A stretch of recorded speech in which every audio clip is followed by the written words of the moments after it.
قیام اللیل کا افضل وقت کیا ہے؟ قیام اللیل کا افضل وقت آدھی رات گزر جانے کے بعد کی ایک تہائی ہے۔ مقصد یہ ہے کہ انسان پوری رات کو 2 حصوں میں تقسیم کرے۔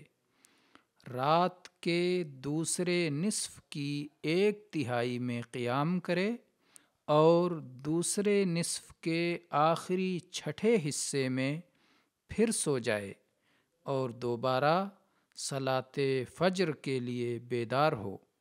اس کی دلیل عبداللہ ابن عمرو رضی اللہ عنہما کی یہ حدیث ہے، قال رسول اللہ صلی اللہ علیہ وسلم ان احب الصیام الی اللہ صیام داؤد واحب الصلاة الی اللہ صلاة داؤد علیہ السلام کان ینام نصف اللیل ویقوم ثلثہ وینام سدسہ وکان یصوم یوما ویفطر یوما۔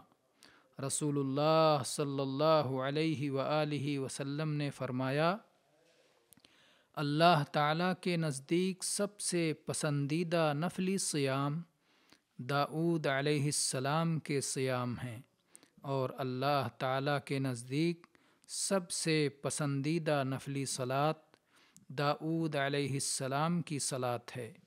وہ آدھی رات تک سوتے تھے اور اس کا 1/3 قیام کرتے تھے اور اس کے آخری چھٹے حصے میں سو جاتے تھے، اور ایک دن صوم رکھتے تھے اور ایک دن افطار کرتے یعنی صوم نہ رکھتے تھے۔